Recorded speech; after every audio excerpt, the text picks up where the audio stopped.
Alright, here's, Mexico Jack 1 gave me 2 video requests. So, Jeepers Creepers. Okay, so here's the other one from Mexico Jack, the gay boy. Gaylord, you're a gaylord. Ha ha, he's gay. Ha ha. Okay. What do you think about the whole vegetarian? Ooh, and you're a vegetarian too. Ha ha. Ha ha. The whole vegetarian vegan lifestyle. Are you one? Have you ever been one? Do you plan to be one? Etc. and etc. Yeah, me Reiki vegetarian lifestyle. In fact, I did a video like 4 years ago saying that entitled, "Everybody should be a vegetarian," and I gave all of my reasons in about 10 minutes because that's what my video length maximum was then. But now I'm an elite YouTuber, and so I get to make long videos now. But anyways, this is a video request, so I'll just do the video all over again. Because that's what I do. Even if I've done the video again, if somebody gives me a request, I'll fuck it, I'll just do it again. I'm a video whore. What do I think about it? Well, at number one, I think it's fucking cheap as fuck, dude. It's way cheaper than eating meat. Meat's expensive as shit, man.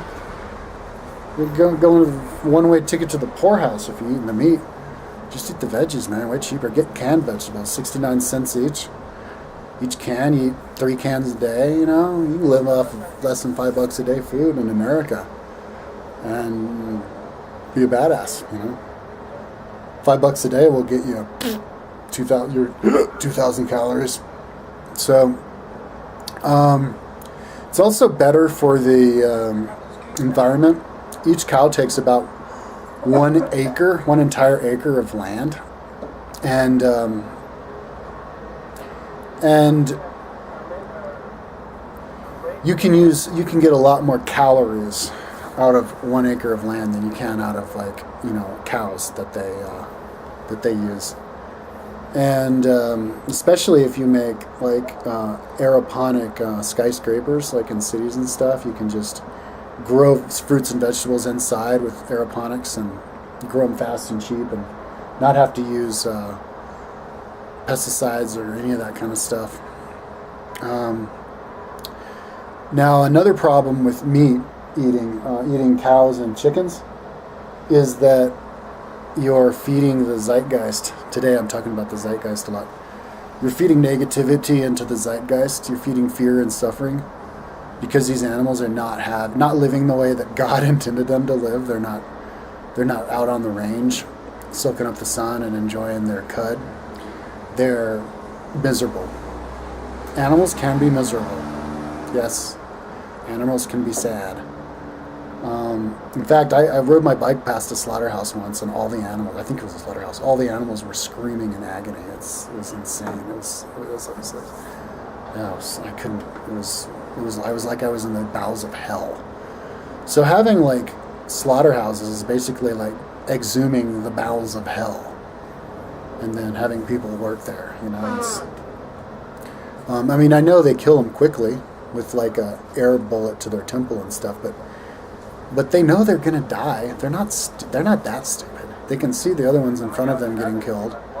Now they're freaked out, or maybe they're happy that they're gonna get killed because they don't even get to move. They're just standing there and pile of shit, you know, and pigs and all that. You know, if you haven't seen the documentaries, check them out. It's nasty. And then, of course, all of the animal testing that they do, they need to cut down on that, you know, like stuffing things down geese's necks and throats, and it's just gross, man. And all of that suffering, it actually gets into the world, into the sky, and it can get picked up by just about anything, you know. It could make plants sick, it could make people angry, and, you know, places around the slaughterhouse can have... actually, in fact, cities that do have slaughterhouses... I know people who worked in a slaughterhouse in Kansas, and that city in Kansas, I heard a lot of like scary things about that town, like people beating each other up half to death and stuff like that. And I don't know, it may have something to do with all the slaughterhouses that they have there. You know, when you're around blood and death and gore, yeah, it's not. And it's also too expensive. The USDA subsidizes the farmers who grow cows a lot. I don't know what it is because they keep all that shit secret because people who run the government and make those websites are apparently morons. They don't seem to understand that people are interested in knowing where the fuck their money's going. But word has it that, yeah, they're subsidized pretty big. Because people are addicted to meat. You get addicted to meat, man. You get addicted, like I know what it's like to be addicted to like prepared food, that tastes good. In fact, I had a sandwich just today. I spent like $8.50 on it, but I have my reasons. But once you get off of that addiction, you can get used pretty quickly. Get used to living off of fruits and vegetables. So yeah, and that old adage, you are what you eat. When you're eating cows, they secrete a lot of these hormones of, they put drugs into these animals, steroids and all this kind of stuff to make them big really quickly. And to the fact that KFC, I heard the KFC had to change their name legally from Kentucky Fried Chicken to KFC because they weren't allowed to call them chickens anymore because they weren't officially chickens they were using. They were using these they used to be chickens, but then they got genetically modified to just be lumps of meat with no bones. And sitting there, and that's not a fun thing, and not an enjoyable life. And anyway, they live in such squalor that you can develop a lot of sicknesses from them, like a lot of these cows, they get these pockets of pus infections in their boobies, and then they squeeze the milk out, and like a bunch of the milk has the pus inside of it, and then they overprocess the meat as well to try to make it as foreign as possible. They have that pink slime, which is bones and tendons and hair dissolved with a chemical, turned into pink slime that then they throw into the meat to just get everything out of the animal as they can to keep the price down. But so now you're eating, when you're eating an animal, now you're eating steroids, chemicals to create the pink slime, every part of the animal, which probably wasn't even meant to be eaten by humans in the first place, like bones and stuff.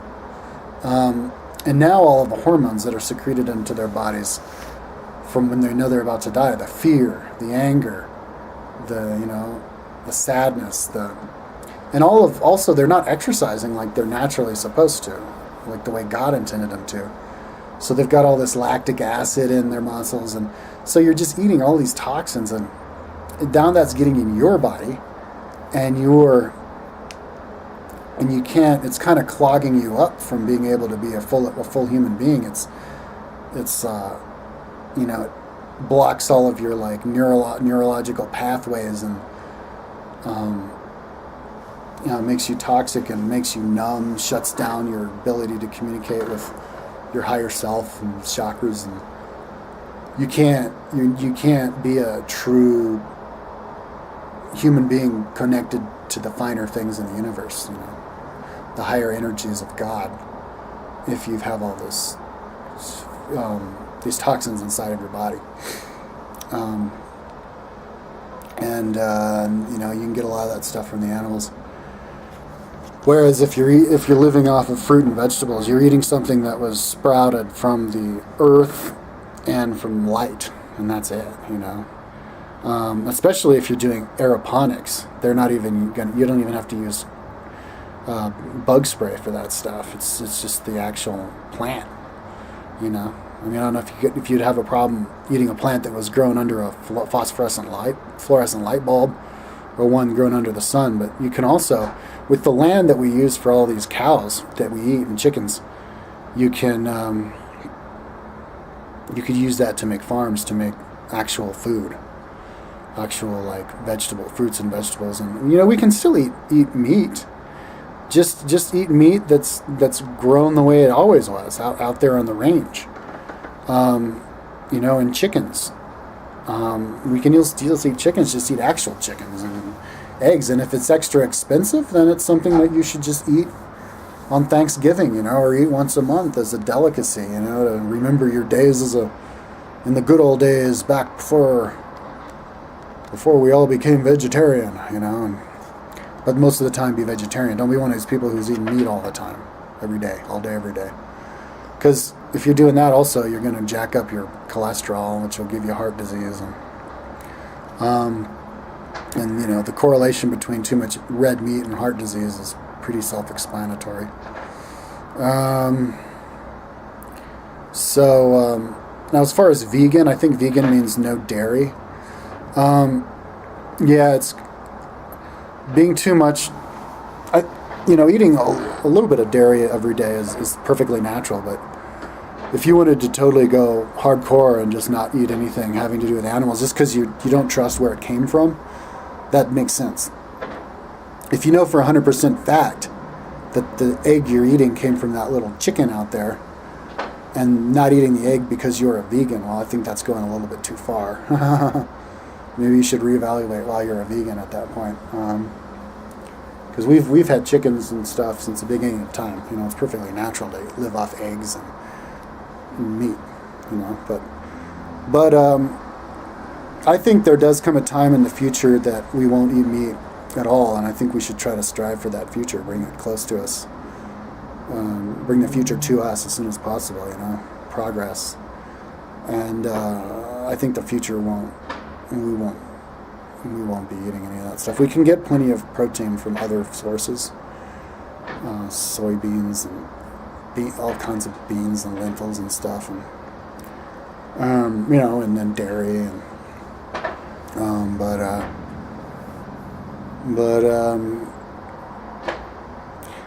I think you can, if you don't have somebody else's, if you're not living off of somebody else's body and you're living off of something that lived off of the sunlight, then you're physically more connected to the sunlight and all of those higher, more fine energy frequencies, which allows you to be more in tune with it and be healthier. So I say good job on the